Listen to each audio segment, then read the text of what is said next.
What's up guys, this is Mike with GameZone.com and this is the Torchlight II video review. Fun, addictive, consistent, action-packed. These are all words that describe Torchlight II, and it's not hard to see why one would think so considering what the game attempts to do, it does well. Although the dungeon-based loot genre saw a massive increase in interest due to Diablo 3's release earlier this year, Torchlight II is a remedy for those that found problems with the former game, packing in all of the bang that the genre is known for, and streamlining many features while maintaining complexities for a measly $20 might be a steal, even for those wary of the genre. So should you dive in? From the get-go, you have the option to choose one of 4 distinct classes. Whether you play as a magic user or a ranged damage dealer, it's hard to go wrong as no class feels boring or useless. Even within your designated class, you have an abundance of skills to choose from to specialize your character.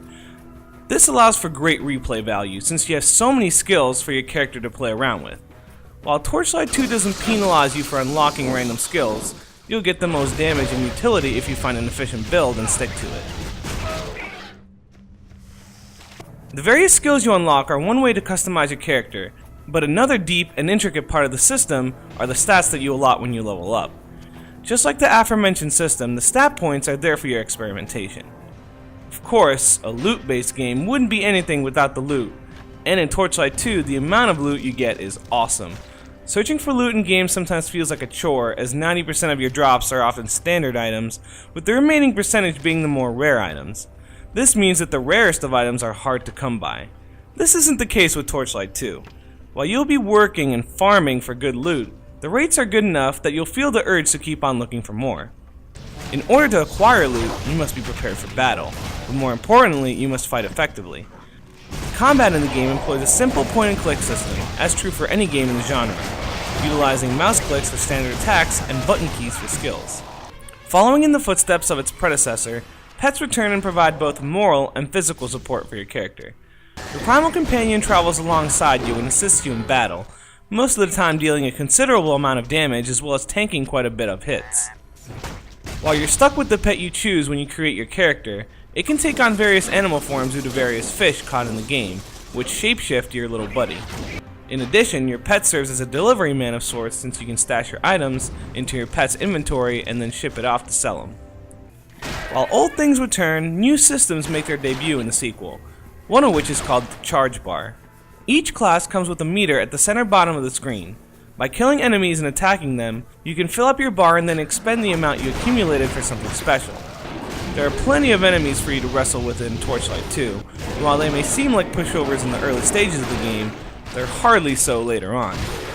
While it's simple to just brute force your way, using skills, dodging, and kiting will help move encounters much faster.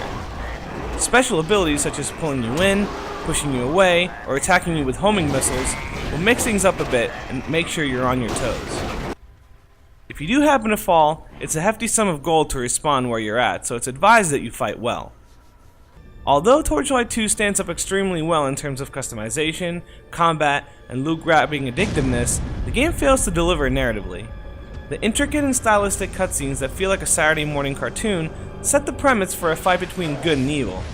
Beyond that, it's quite unclear what exactly you're fighting for, leading to a huge disconnect between you and the world. Not all things are sad in regards to the story. Due to its narrative, Torchlight II takes you to locales with varying visual aesthetic. This nice change of pace holds monotony and boredom at bay.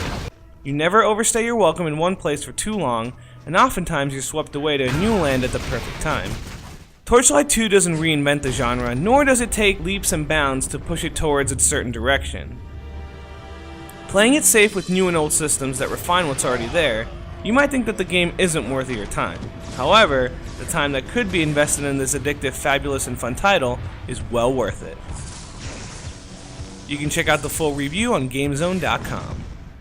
Heroes may fall, hope may fade, but new heroes will arise.